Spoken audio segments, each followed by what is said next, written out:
Hello EFD and welcome back to Scout Report, where today we're taking a microscope to some of the managers you'll be watching next season. 5. Thomas Tuchel, PSG. One of the biggest managerial shifts in football tectonics was that of PSG, as Thomas Tuchel took over at Paris Saint-Germain following Unai Emery's departure. The 44-year-old German was confirmed as manager on a 2-year deal following his year's sabbatical. We should all have our eyes peeled for an exciting year in Paris as he returns to the management game. During his 2-year stint at Dortmund, Tuchel transformed the Westfalenstadion into a fortress.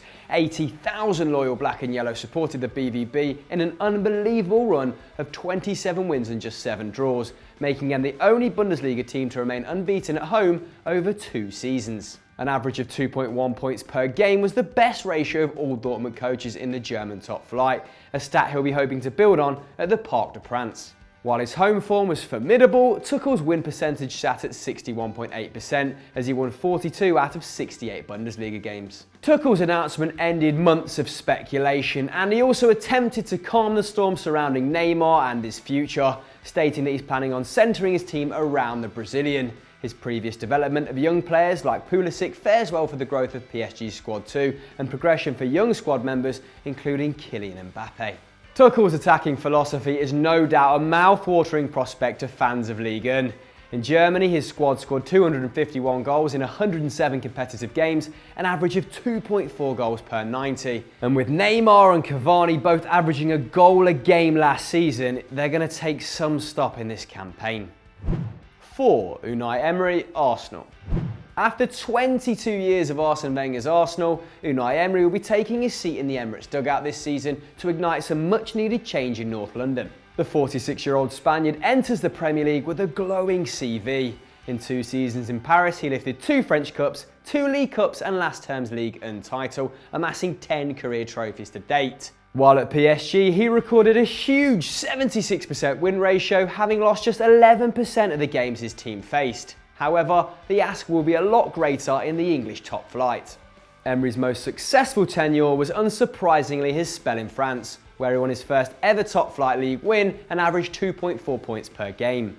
Emery's pass with Valencia and later Sevilla means he's familiar with some of his opponents, having faced Guardiola, Mourinho and Pochettino in La Liga. Worryingly for the Gooners, he's failed to win a competitive game against the current Manchester bosses, but his record against Poch is a little more promising, having won 4 of the 6 games against Espanyol with the Argentinian at the helm, although Spurs definitely offer a bigger threat these days. With Arsenal currently out of the top 4, looking at another season of Europa League, it seems Unai has been acquired to take ownership of said competition, forcing their way back into the Champions League via that route, leaning on his excellent record, having won the Europa League 3 times with Sevilla from 2013 to 2016. According to some of his former students, Emery's speciality is prep and motivation, and igniting a fire is definitely what's needed at Arsenal.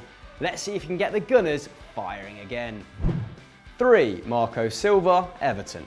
After somewhat fortuitously finishing 8th with an uninspiring Allardyce at the helm, Everton fans left the 2017-18 season disgruntled, disappointed and disillusioned.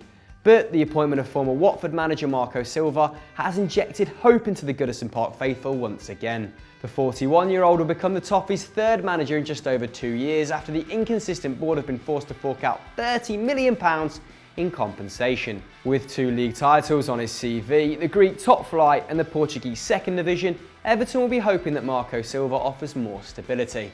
He signed a 3-year contract, but he's not spent more than a year at his last 4 clubs. That's Watford, Hull, Olympiacos and Sporting Lisbon, a track record that might concern the Merseyside faithful. Another worrying sign is that his Premier League win rate sits at just 31%, as he won just 1 of his final 11 games at Watford and 13 Premier League games in total. However, it would be unfair to judge the Portuguese on his form at Vicarage Road after headlines clearly turned his head. At Estoril, Silva took the club from 2nd-tier mediocrity into Europe. He won the Cup at Sporting and lost only 2 league matches, accumulating a point tally that would have won the league title in 7 of the previous 10 seasons. In the far more competitive Premier League, Silva averaged 1.2 points per game, an impressive yield given he was in charge of underdogs. Everton hope that the appointment of a modern manager will reinvigorate the grey period of Big Sam's management, as we can look forward to more attacking football on Merseyside, emphasised by his first game in charge, a 22-0 victory over ATV Erding. A win over a fifth-tier outfit might not be something to get too excited over, but Wayne Rooney's off the wage bill, exciting young prospects like Lookman are returning to the club, so things looking up for Everton. 2. Slavica Jokanovic, Fulham. It's rare that second-tier teams get a look in here at EFD, but it was difficult for us to ignore the development of Fulham last season as they grabbed the final promotion spot in the playoffs. While prodigious young talent Ryan Sessegnon grabbed most of the headlines last season, manager Slavica Jokanovic is going to be another exciting addition to the Premier League. The 49-year-old Serbian, whose playing career peaked at Stamford Bridge, has enjoyed a steady rise at Craven Cottage, averaging a win ratio of 47% since joining in December 2015 when he dragged the Lily Whites away from relegation by 11 points. He then went on to securing a top 6 finish in his first full season in charge before promotion within 2.5 years. Described by Neil Warnock as the Manchester City of the Championship, quite the compliment from Neil. It's not surprising that we're excited to see how the newcomers will fare against the big boys. The flattering comparisons came from Fulham's impressive passing, as their 83% success rate was the highest in the league, but they're also the team with the most accurate short passes, the second most shots on target, and the highest average possession at 58%. But that's where the comparison stops. Jokanovic's side averaged 1.7 goals per 90 in the Championship last season, compared to Pep's 2.8 in the Premier League. Now this seems like a somewhat harsh stick to beat them with, so let's move on. Because, interestingly enough, they're not exactly watertight at the other end of the pitch either. Having conceded 0.9 goals per 90 in the Championship last season, the leakiest of all the sides to come up.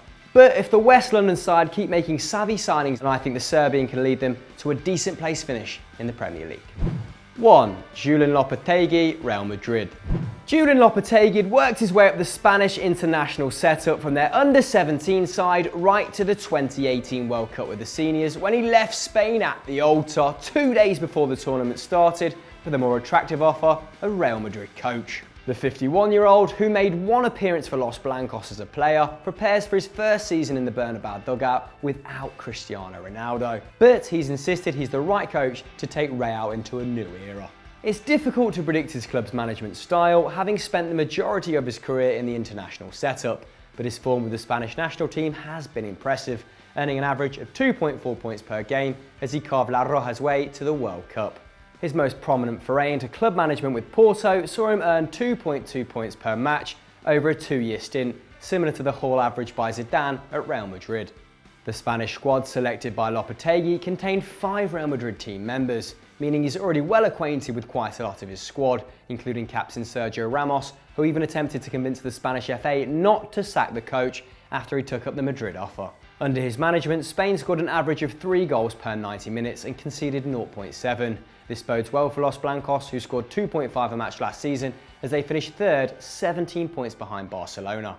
0 losses for the Red Fury gives Lopetegui the impressive win ratio of 70%, similar to the 68% he achieved at Porto, matching Zidane's 69% at Real Madrid. Expectations are sky high, but as is the transfer budget if rumours are to be believed.